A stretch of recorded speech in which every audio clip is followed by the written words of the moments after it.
ఇదే కాదు, నల్గొండ జిల్లాలో ఫ్లోరైడ్ వల్ల అక్కడ కుటుంబాలు, అక్కడ పిల్లలు, అక్కడి పరిస్థితులు మీకు అందరికీ తెలుసు.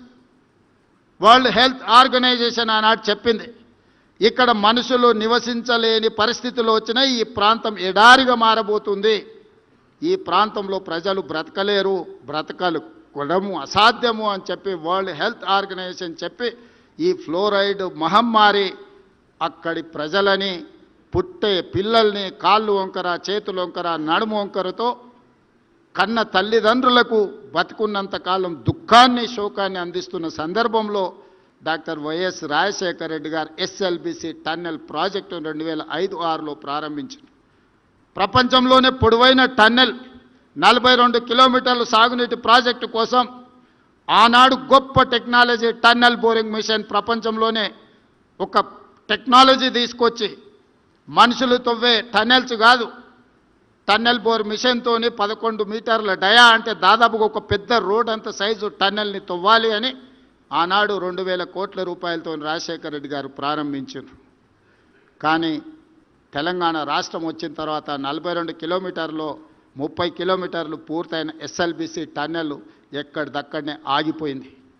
నిజంగానే ఆ ప్రాజెక్టు పూర్తయిన ఉంటే 3,60,000 ఎకరాలు నల్గొండ జిల్లా ఆయకట్టుకు పారడమే కాదు, ఫ్లోరైడ్ సమస్యకు శాశ్వత పరిష్కారాన్ని చూపించి నల్గొండ ప్రజలు ఎదుర్కొంటున్న ఫ్లోరైడ్ సమస్య అనే దాన్ని దూరం చేసి ఉండేవాళ్ళు. ఈరోజు కూడా కృష్ణానది మీద రాజశేఖర రెడ్డి గారు ప్రారంభించిన ఎస్ఎల్బిసి టన్నెల్ ఏదైతే ఆగిపోయిందో, ఆనాడు ఒక గొప్ప సంకల్పంతో రాజశేఖర రెడ్డి గారు ప్రారంభించిన ఎస్ఎల్బిసి టన్నెల్ని మా ప్రభుత్వం పూర్తి చేస్తుంది. ఆ కార్యక్రమాన్ని ముందుకు తీసుకువెళ్తాము. గోదావరి జలాల మీద ప్రారంభించిన ప్రాణహిత చేవెళ్ల ప్రాజెక్టును పూర్తి చేసే బాధ్యత మాది, మా ప్రభుత్వాన్ని. కృష్ణానది జలాల మీద రాజశేఖర రెడ్డి గారు ప్రారంభించిన ఎస్ఎల్బిసి టన్నెల్ని పూర్తి చేసి నల్గొండ జిల్లా రైతాంగం యొక్క కలలు నెరవేర్చే బాధ్యత మా ప్రభుత్వం తీసుకుంటుంది అని చెప్పి నేను ఈ సందర్భంగా తెలియజేస్తున్న మిత్రులారా. ఇదే కాదు, రెండోసారి ముఖ్యమంత్రిగా బాధ్యతలు చేపట్టిన తర్వాత రాజశేఖర రెడ్డి గారు నాకు తెలిసి గాంధీ భవన్కి వచ్చిండ్రు. అక్కడి సమావేశంలో వారు ఒక మాట ఇచ్చారు, ఇక నా జీవితంలో ఎలాంటి ఆశయాలు లేవు, నా జీవిత ఆశయం రాహుల్ గాంధీ గారిని దేశ ప్రధానమంత్రిని చెయ్యడము అని చెప్పారు. ఉండవల్లి అరుణ్ కుమార్ గారు కరెక్షన్ చేయాలి ఒకవేళ నేను చెప్పిన దాంట్లో ఏమైనా అటు ఇటుగా ఉంటే, ఎందుకంటే వారు మాట్లాడేదైనా మాట్లాడిన దాన్ని నిక్షిప్తం చేయడంలో ఉండవల్లి గారు రాజశేఖర రెడ్డి గారికి ఎప్పుడు అండగా ఉండేది. అందుకే నాకు తెలిసి అదే రాజశేఖర రెడ్డి గారి చివరి కోరిక.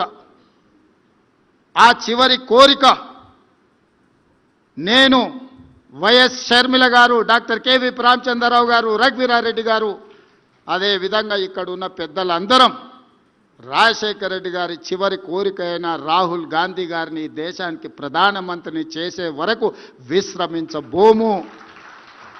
వారి లక్ష్యమైన ప్రాణహిత చేవెళ్లను పూర్తి చేయడం మా బాధ్యత, వారి లక్ష్యమైన ఎస్ఎల్బిసిని పూర్తి చేసే బాధ్యత మా బాధ్యత. వారి చివరి కోరిక ఏదైతే రాహుల్ గాంధీ గారిని దేశానికి ప్రధానమంత్రిగా చేయాలనుకున్నాడో అది పూర్తి చేసే బాధ్యత మేమందరం తీసుకుంటాం. మీ అందరి సహకారం ఉండాలి. మీరందరూ అండగా నిలబడితే ఇది అసాధ్యమైన కోరిక కాదు. అసాధ్యమైన ఉచిత కరెంటును రాజశేఖర రెడ్డి గారు చేసి చూపించారు. రాజీవ్ ఆరోగ్యశ్రీని అమలు చేసి చూపించారు. ఫీజు రియంబర్స్మెంట్ అమలు చేసి చూపించారు. మైనారిటీలకు 4% రిజర్వేషన్ అమలు చేసి చూపించండు. వారు మరణానంతరం కూడా 16 సంవత్సరాలైన వైఎస్ఆర్ అంటే నిన్ననో మొన్ననో మేము కలిసినట్టు జ్ఞాపకాలు. మొట్టమొదటి ఎమ్మెల్యేగా 2009లో అసెంబ్లీలో ప్రతిపక్షం నుంచి బడ్జెట్ మీద నేనే ఇనిషియేట్ చేసిన మొదటి ఎమ్మెల్యేగా చర్చను. ఇప్పటికి కూడా యూట్యూబ్లో ఎక్కడైనా ఉంటుంది, వెతకండి. 2007లో శాసనమండలిలో వారితో సంవాదానికి దిగేది. పర్టికులర్గా 2009 బడ్జెట్ సెషన్స్లో ఎట్టయినా రాజశేఖర రెడ్డి గారి దృష్టి ఆకర్షించాలి, రాజశేఖర రెడ్డి గారితో వాదనలో నిలబడాలి అని రాత్రి మొత్తం బడ్జెట్ మీద చదువుకొని ఉదయం ఒక్క క్షణం కూడా నిద్రపోకుండా ఇంట్లో నుంచి సరాసరి శాసనసభకి వెళ్ళి రాజశేఖర రెడ్డి గారి ముందు నిలబడి 53-54 నిమిషాలు బడ్జెట్ మీద మాట్లాడితే మొదటిసారి ఎమ్మెల్యే కదా అని రాజశేఖర రెడ్డి గారు తీసి పడేయలేదు. రాజశేఖర రెడ్డి గారు ముఖ్యమంత్రిగా నిలబడి నేను మాట్లాడిన ప్రతి మాటకు, నేను చేసిన ప్రతి విమర్శకు ముఖ్యమంత్రిగా వారు సమాధానం చెప్పి ప్రోత్సహించిండు.